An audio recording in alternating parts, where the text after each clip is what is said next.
Welcome to Salute to the Years, where my family and I discuss everything Disney, from parks, food, and rides to travel tips, movies, and more.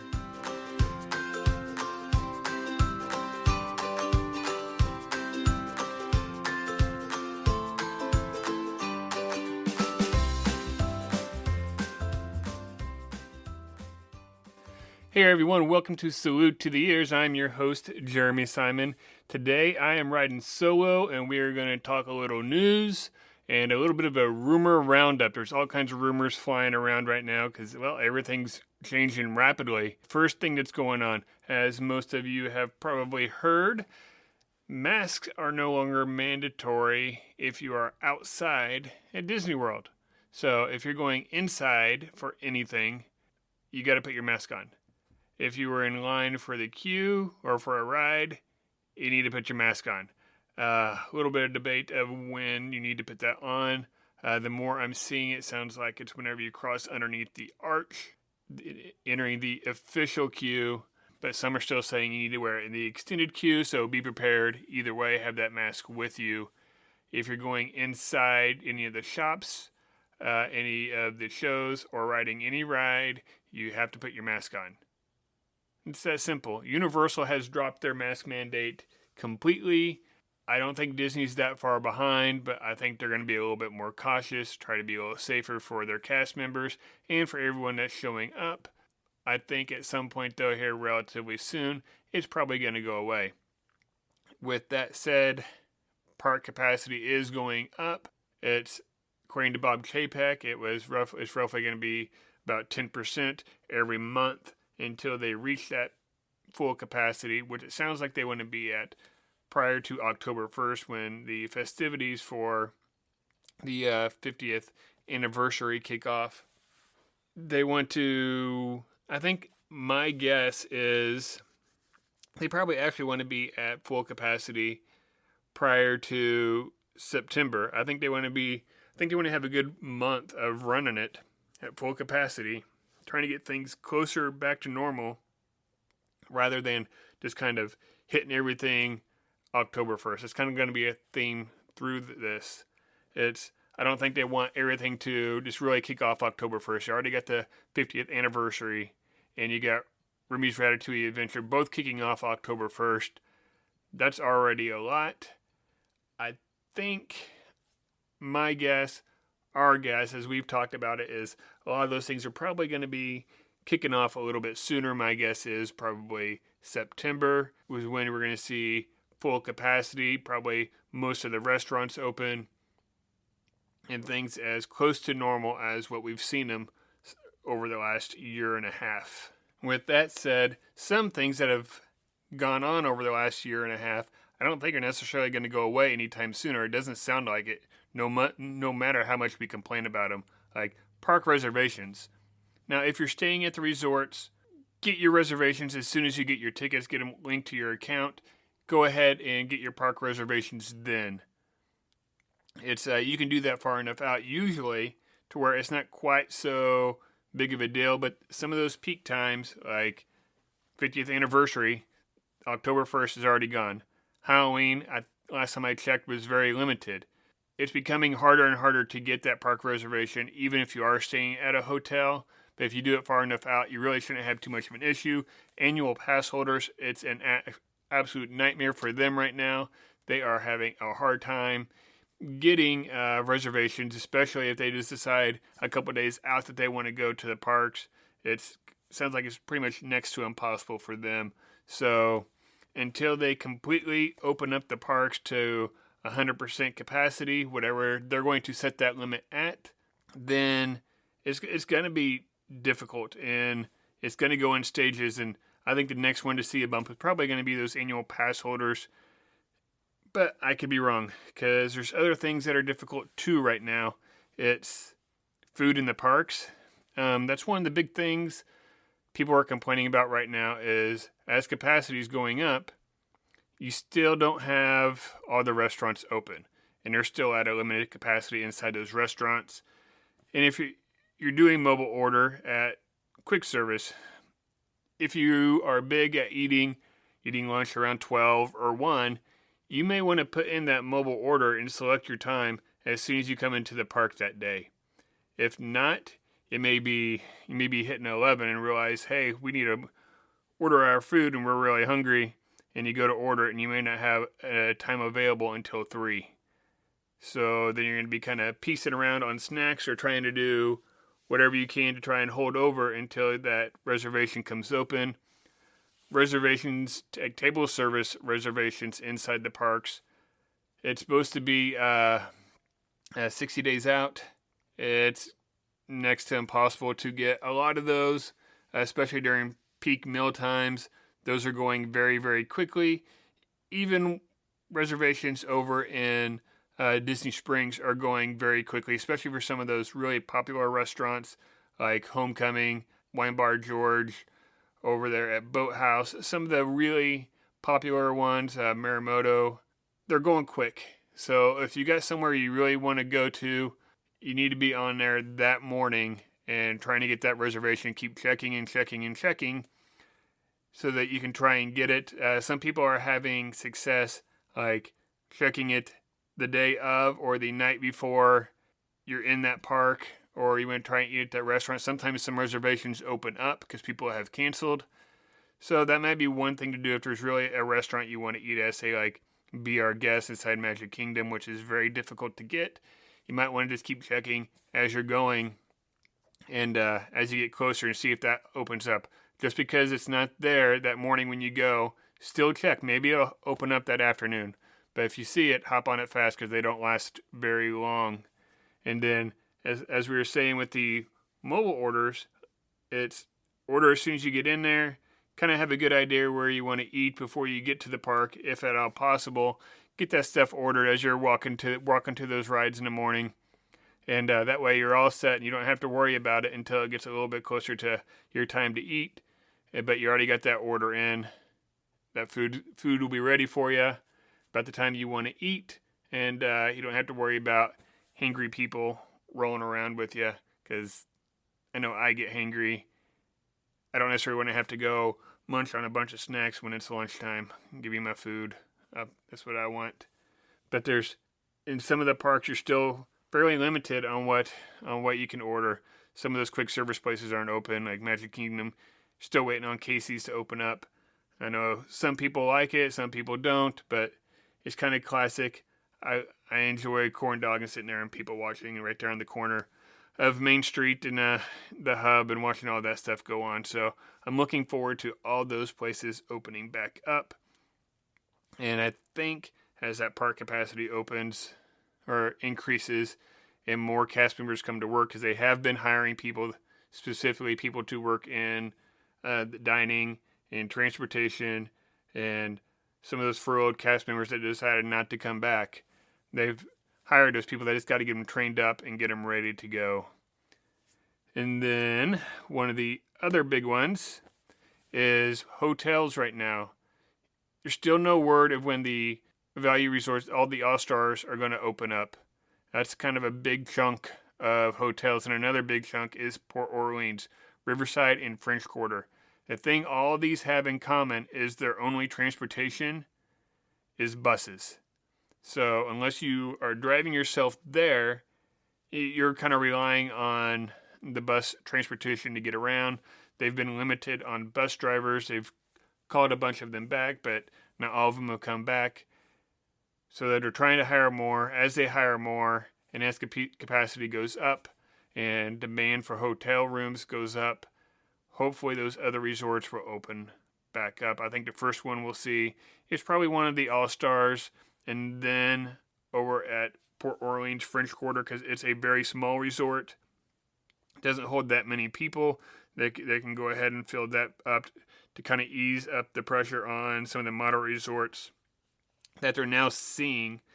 For a long time, they really weren't having that kind of pressure other than at Caribbean Beach. Caribbean Beach was tough to get just because people wanted to have the ease of the Skyliner. Well, now they're having backups with the Skyliner. So people are also starting to go over to Coronado Springs. Well, now both of them, as capacity is coming, are starting to fill up. I think if they can keep both of them full, maybe we'll see French Quarter open up. I think we'll see French Quarter before Riverside. Riverside is a very large, sprawling resort, but you're going to need lots of bus drivers to get people to the parks, since that's the only way to get there. You can take the boats up the Sassagoula, I can never say that word, the river to Disney Springs, but that's not going to get you to the parks. So, got to have more bus drivers in order for those to open up. And with that, you also got to have housekeeping, cast members inside the restaurants there, the bars there, at guest services. So, that's more people that they got to come in. I don't know if some of those furloughed cast members have just been working over at some of the other resorts, or if they're still waiting to come back. I don't know for sure what's going on there, but they're going to have to get them back over there, get them all trained back up in the resort, and what's going on. So I think as capacity goes up and more bus drivers come back and more cast members come back, then we'll see those places open up. But I think the reason why they haven't opened is just because they're only got the bus transportation, and that makes it tough. It's a lot of those resorts were slow to open, other than Coronado Springs.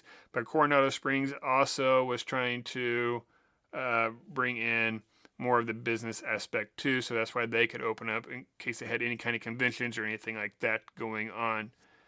And then another big rumor that's going on right now is somebody saw, I think it was on Wikipedia, that fireworks were coming back July 21st. Well, now there's been lots of people who have said, no, not July 21st. Lots of people are expecting fireworks to come back well before that. I don't know what well before that is, if that's a month, if that's 2-3 weeks, what that is. What I do know is there's been lots of reports of fireworks testing going on over at Magic Kingdom, Hollywood Studios, Epcot. There's been fireworks all around Orlando that have started back up. So I think we're not that far away from fireworks at Disney. I know probably about a month ago they hired more fireworks technicians, so they got them there. Hopefully they're getting them trained up, getting the show planned how they want it to go, whether that's going to be over at Magic Kingdom first with Happily Ever After, or if they're going to do something at Epcot. I don't think it's going to be Harmonious quite yet, so I don't know if they're going to go back to the show. I forget what it was called just before this. Hadn't been running very long.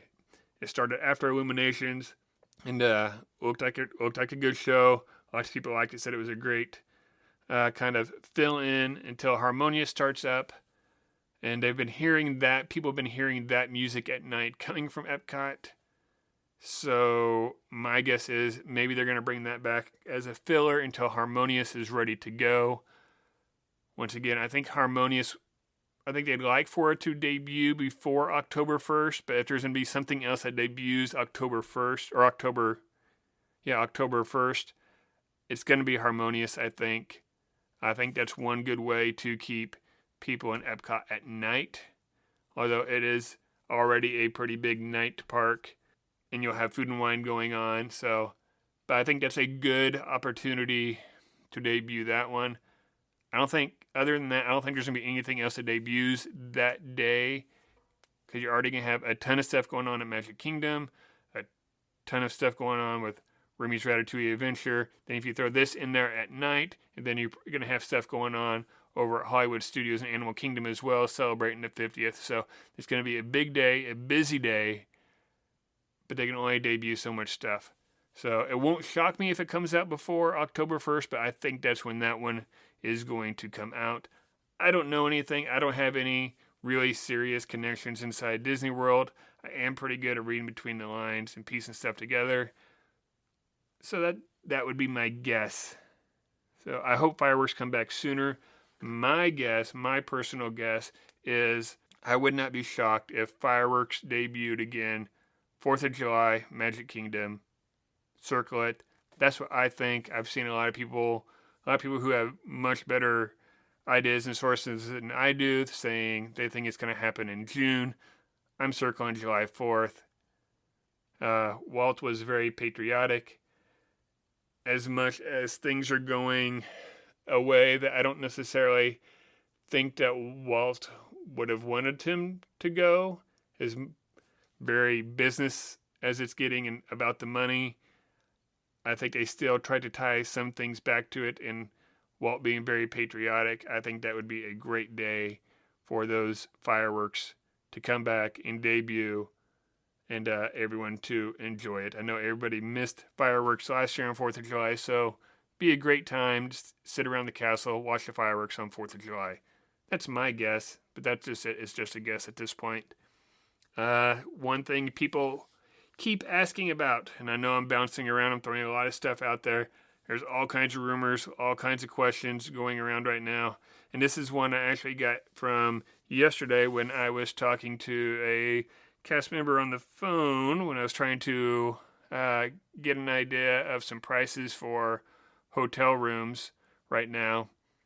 He keeps getting asked over and over and over again, when do ticket sales go on sale for Boo Bash, Mickey's Boo Bash? So Mickey's Not So Scary isn't happening this year. We've kind of talked about this before. They're doing Mickey's Boo Bash, which is kind of like Mickey's Not So Scary light. You're not going to have the big parade. It doesn't necessarily sound like there's going to be the live shows, but you're still going to have the candy. You're going to have the cavalcades. If fireworks are going by then, which I fully expect they will be, I think there'll be some kind of fireworks show. And they may even come back with some kind of live show. It's easier for them to add stuff at this point than to take it away. So that stuff could happen. But right now, we have no idea when tickets are going on sale other than sometime this month. That's all we know. They said when it came out, they said they were going to go on sale sometime in June. They still have not announced that date. The first day of Mickey's Boo Bash is August 10th. August 10th through October 31st. It's not every day. It's on select days. If it's anything like Mickey's Not So Scary, it's like 3 or 4 days a week. But we'll have to see. I haven't seen all the dates for that yet, but I also haven't looked real close to see how often it's going. So as I was saying, that's what the cast member who I was talking to yesterday says. That's one of those questions that they're getting all the time. The other thing he's getting is going back to the hotels. It's very tough to get hotel rooms right now. When I was calling, I was looking at very specifically trying to use the military discount, which is the only discount that's going through that time. Most of these other discounts end in July, which means come either end of June or beginning part of July, we're probably going to have more specials come out. I think we'll probably have some big ones come out for the 50th, so they can try and get everything back up to 100%, try and get as many people in there as they want. Whatever they're going to consider 100% at this point, they could reset that bar, because they seem to be resetting a whole lot of things at this point. 100% may not be 100% as it was before. But anyway, the cast member was saying that it's getting tough to get rooms. I had him look for me in between Veterans Day and Thanksgiving for 5 nights, and I was very, very, very limited on what was available for our family of 4, which is basically like a family of 5, because Jackson's the size of an adult. He's like 6'2" and all arms and legs at this point, so him sharing a bed with anybody is pretty difficult at this point. So trying to find a room that sleeps 5, and I was pretty limited. It was either getting 2 rooms that are connected at Coronado, or rooms over at, what was the other one? Art of Animation. So those were my 2 choices when I talked to him yesterday. So even going through trying to rent DVC points is difficult. I've talked to several different DVC point rental brokers, sent out emails to them, and they're all coming back saying pretty much October, November, December are full, because people want to be down there during Halloween. They want to be down there for the 50th, and they want to be down there for Christmas. So if you're thinking about going during those times, I would get on it. I would try and get those hotel reservations, whether you're staying on property. Now, off property, I have found a lot more off property just looking around, but on property is very limited at this point. So it looks like I've covered a lot of these. Oh, big one right here. FastPass. There's been more rumors about FastPass coming back. It's been popping up on a lot of people's either My Disney Experience app or on their reservations that they have made, where they can, used to be where you'd go and click and try and get your FastPasses. It's a dead end. It doesn't go anywhere. But there has been more rumors about what's going on with FastPass. It's kind of going both ends of the spectrum. I hear I've heard this one a few times now, that they're going to change the name of it. It's no longer going to be FastPass. It's going to be like Lightning Pass or Lightning Lane or Lightning Line or something along those lines, and it's going to cost. And I've heard it's going to be anything from comparable to what Universal has, which is like $63 a day per person, to all the way up to like $300 a day per person per park. So if a family of 4, you're talking $1,200 a day. And the reason why I think they would want to do that is to try and keep that FastPass really truly limited and keep people moving through. FastPass was kind of starting to get bogged down. It wasn't moving quick. It wasn't really truly FastPass anymore like it was before. It was really becoming kind of bogged down. People were stranded in that line. They were stranded in the standby line because they were trying to appease both. So I don't know how they're going to do it, but $300 per person, per park, per day is ridiculous. That's a lot of money. That's Disney really hitting hard on the business side, trying to make up for lost revenue, which I really hope they don't keep going down. It seems like I'm a big believer in history tends to repeat itself. Every time Disney has gone down the route of being completely business driven and a lot of the creativity has kind of gotten pushed off to the side, it hasn't gone well. It seems like Disney has always done its best when it has co-leaders, whether that was Walt and Roy or Michael Eisner, and now I'm drawing another blank. Anyway, you got to have someone to balance out that business side and that creativity side. If it's strictly business, it kind of becomes cold, very money driven. A lot of those perks seem to go away. A lot of those reasons that people love Disney kind of fade away until somebody who's really big on the creative side comes in and kind of really starts to reinvigorate everybody's love for Disney again. I don't want to see it go down that road. It seemed like that's kind of the road it was in the 90s and maybe even early 2000s, and then kind of bounced back.